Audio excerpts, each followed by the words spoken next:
Rich land infra developers వారి కాస్మోపోలిస్ 140 ఎకరాల్లో mega layout August 11 గొప్ప ప్రారంభం. వైనాడు విషాదం 340 మంది ప్రాణాలు తీసిందే. ఇంకెంతమంది బురదలో కొండ చర్యల్లో చిక్కుకుని ఉన్నారో తెలియదు. మృతుల సంఖ్య ఎంతకు దాటుతుందో అంచనా వేలేం. ఎన్నో కుటుంబాలు ఇళ్లను కోల్పోయాయి. మరెన్నో కుటుంబాలు తమ వారు ఎక్కడున్నారో బతుకున్నారో లేదో అనేది తెలియక కన్నీళ్లు కారుస్తున్నారు. ఎక్కడ చూసినా బురద, రాళ్లు, నీళ్లు. ఇలాంటి కఠిన పరిస్థితుల్లోనూ వైనాడును కాపాడేందుకు ప్రయత్నిస్తోంది రెస్క్యూ టీం. ఎక్కడ ఏ ఒక్క మనిషి అయినా కొన ఊపిరితో ఉన్నారేమో, మన సాయం కోసం ఎదురు చూస్తున్నారేమో అన్న ఆశతో తమ ప్రాణాలు కూడా లెక్క చేయకుండా కాపాడుతున్నారు. అలానే కొండపై చిక్కుకున్న ఓ కుటుంబాన్ని సేఫ్గా తీసుకొచ్చింది రెస్క్యూ టీం.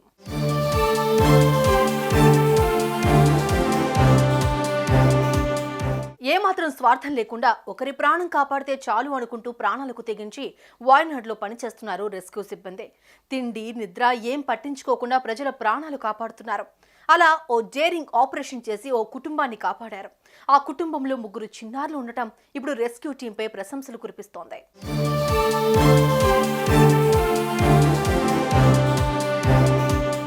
కేరళలోని వయనాడ్లో కొండ చర్యలు విరిగిపడి ఆ ప్రదేశాన్ని శ్మశానంలా మార్చేసింది. ఎంతో మంది ప్రాణాలు కోల్పోయారు. మృతుల సంఖ్య అంతకంతకు పెరుగుతోంది.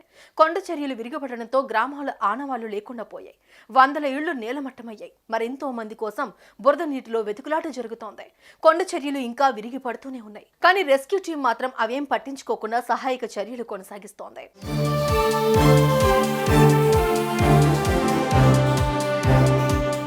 తాజాగా Kalpetta forest officer K Hashis నేతృత్వంలో రెస్క్యూ బృందం తమ ప్రాణాలకు తెగించి ఓ గిరిజన కుటుంబాన్ని రక్షించారు. ఓ కొండపై గిరిజన దంపతులు వారి పిల్లలు చిక్కుకుని ఉన్నారని తెలిసిందే. దీంతో వారిని కాపాడాలనుకుంది సహాయ బృందం. తాళ్ల సాయంతో 4.5 గంటల పాటు శ్రమించి కొండపైకి చేరుకున్నారు. ఆపై వారితో మాట్లాడారు. కొద్ది రోజులుగా ఎలాంటి ఆహారం లేకపోవడంతో వారు నీరసంగా కనిపించారు.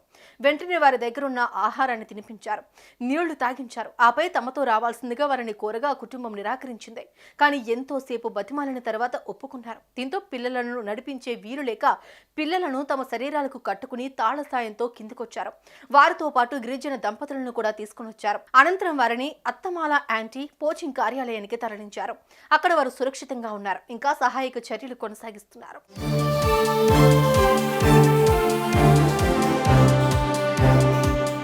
అటు ఈ రెస్క్యూ ఆపరేషన్ కు సంబంధించిన వీడియో బయటపడింది.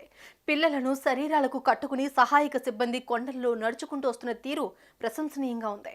ఈ వీడియోపై ప్రజలు స్పందిస్తున్నారు. ఇలా ఎంతో మందిని కాపాడారు. ఈ వీడియో మాత్రమే బయటకొచ్చింది. ఇలాంటి వీడియోలు మరిన్ని బయటకు రావాలని రెస్క్యూ టీం కృషి దేశంలో ప్రతి ఒక్కరికి తెలియాలని అంటున్నారు. మీరేమంటారు? కామెంట్స్లో చెప్పండి.